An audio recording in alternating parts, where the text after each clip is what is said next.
Salut, c'est David, bienvenue dans ma voiture encore une fois. Je profite d'être bien lancé et d'avoir un petit peu de temps pour aborder, suite à la première vidéo que j'ai faite sur le stoïcisme, j'avais parlé du fait que j'allais faire une autre vidéo par rapport à un sujet qui me tient à cœur et où il y a énormément de contradictions, donc je vais apporter mon point de vue.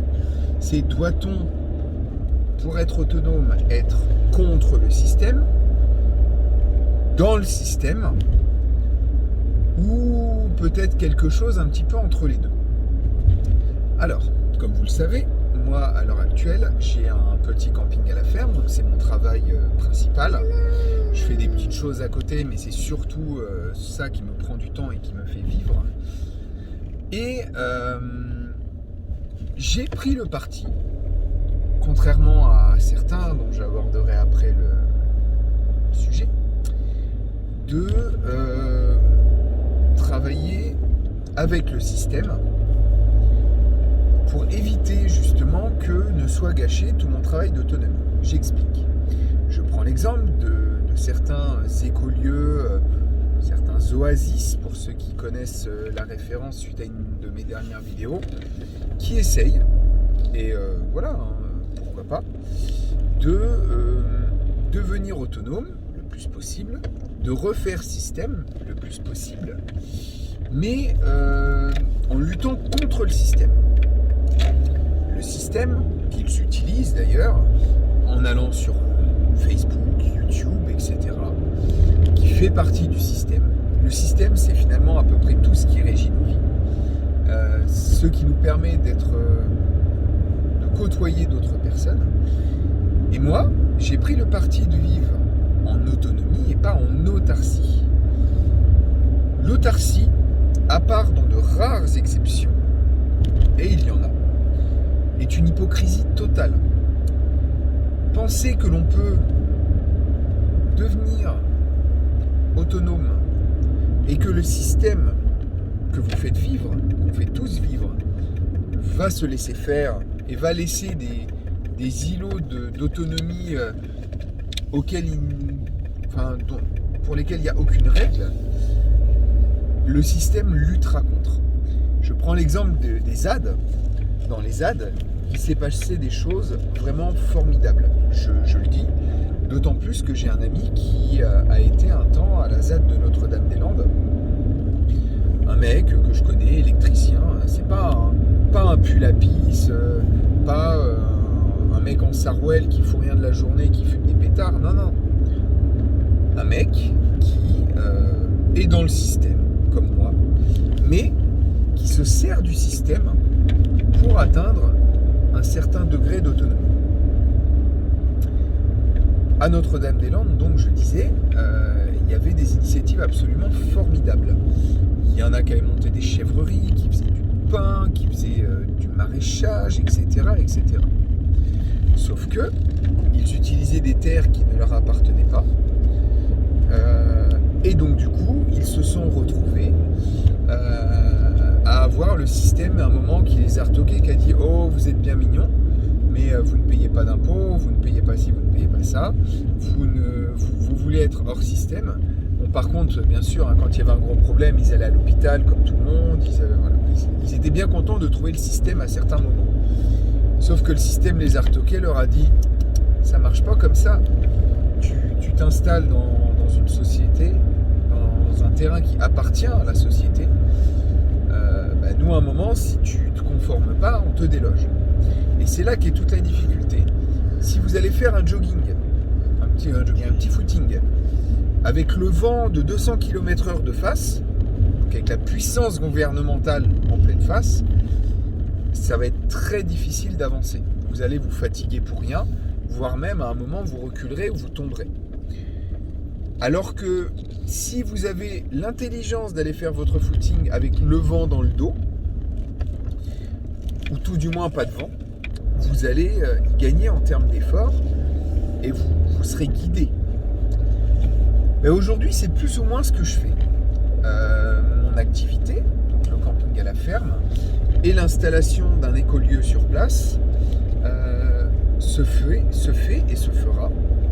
Le camping se fait, l'écolieu se fera en toute légalité. Je suis en train d'essayer de faire appliquer, donc vous trouverez sur internet, une pastille Stecal, S-T-E-C-A-L, qui permet d'accueillir en habitat léger des personnes sur un terrain. Je suis connu des personnes qui vivent dans ma commune. Ces personnes sont pour certains devenus des amis. J'ai énormément d'élus qui viennent me voir, qui me soutiennent, qui soutiennent mon activité, qui soutiennent, là j'en ai, voilà, qui viennent avec des associations, etc. etc. J'envisage dans quelques années, donc maintenant c'est dans un peu plus de 5 ans, de me présenter au conseil municipal pour m'investir dans la vie de ma commune.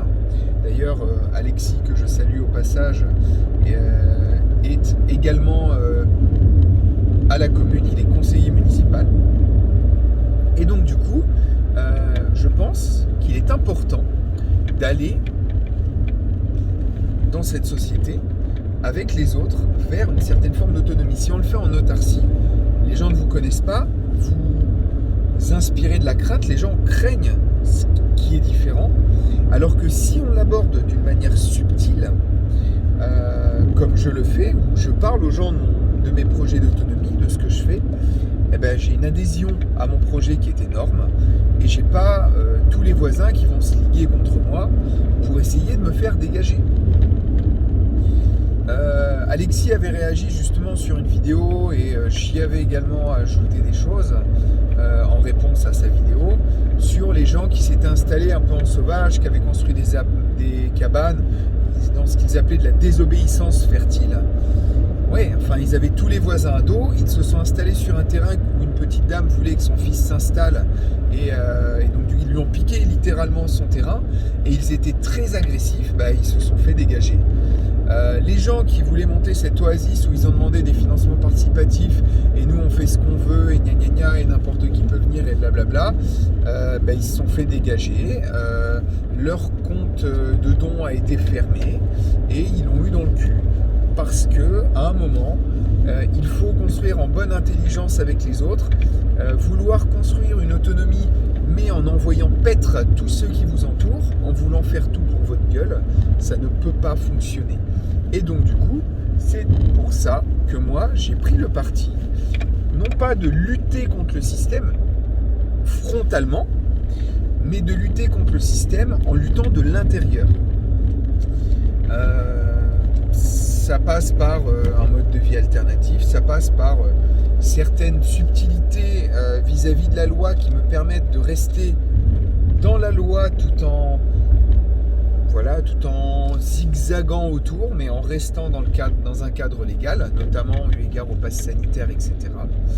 Je lutte au maximum, mais pour autant, si j'allais contre lui, il m'écraserait. On n'est pas assez nombreux si on veut lutter contre le système. On l'a bien vu, même dans des manifestations genre les gilets jaunes, etc. La réponse du système contre les personnes qui cherchent à lutter contre, et pourtant qui accessoirement lui demandent tout le temps des choses. Il ne faut pas oublier qu'à la ZAD, la principale source de revenus, c'était le RSA. Donc on peut dire ce qu'on veut. Il y avait beaucoup de zadistes, ils étaient bien contents d'avoir le RSA. Mais dans ces cas-là, tu luttes contre un système, tu luttes à fond. Tu refuses le RSA, tu ne demandes aucune aide et tu te démerdes. Et quand on dit tu ne demandes aucune aide, c'est pas comme ceux qui disent regardez, coucou, je vis sans argent, mais qui vivent avec des dons des autres. Le but, c'est pas de lutter contre le système, mais de s'aider des gens qui sont dans le système. Le RSA, c'est ni plus ni moins une aide des gens qui sont dans le système. C'est on leur prend de l'argent pour vous le donner à vous. Si vous vivez des dons, etc., c'est le même principe. Pour moi, quelqu'un qui vivrait vraiment en autarcie, et il y en a quelques-uns, c'est ceux qui vraiment ne bénéficieraient d'aucune des aides du système. Pas d'hôpital, pas d'école, pas de loisirs, rien en fait, même pas prendre une bagnole pour rouler sur la route parce que c'est que vous êtes déjà en partie dans le système. Non, rien. Vous vivez dans votre cabane au fond des bois. Alors déjà, pour avoir une cabane, il y a du foncier, etc. Donc vous êtes déjà dans l'illégalité. C'est quasiment impossible de vivre en autarcie totale. Et ceux qui s'en rapprochent, c'est pas forcément évident. C'est très difficile. Et et d'un côté, ils en bénéficient quand même un petit peu. Certains ont Internet, ça fait partie du système. Quitte à essayer de chercher l'autonomie, autant ne pas lutter frontalement contre le système, mais autant l'utiliser en partie. Ça ne veut pas dire être à fond dans le système. Ça ne veut pas dire regarder BFM TV, partir en vacances avec des aides de la CAF, etc. Non. Lutter contre le système intelligemment de l'intérieur, c'est le meilleur moyen de lutter contre le système. Votre portefeuille vous permet de lutter contre le système. Quand vous achetez des produits de producteurs locaux, vous payez en espèces, etc., etc., vous êtes dans le système, mais vous vous en servez en partie pour lutter contre lui. Et bien là, c'est exactement pareil. C'est ce que je fais, c'est ce que beaucoup d'entre nous font. La plupart des gens, même tous les gens qui sont dans l'autonomie, en tout cas sur Internet, utilisent le système. Donc ne croyez pas que ce sont des gens totalement hors système. Moi, je paye une taxe foncière, une taxe d'habitation, etc. Mais par contre, je suis bien content si j'ai un problème d'aller à l'hôpital. Mes gamins vont à l'école, etc. Donc c'est pour ça, je pense qu'il est très important de ne pas se heurter à ces contradictions. Bref, tout ça pour vous dire que il est important de toujours être subtil dans sa façon d'aborder les choses et de ne pas partir dans un sectarisme qui finalement ne bénéficiera à personne. Sur ce, je vous laisse, je suis arrivé, je vous dis à très bientôt, portez-vous bien et d'autres vidéos vont venir bientôt. Ciao.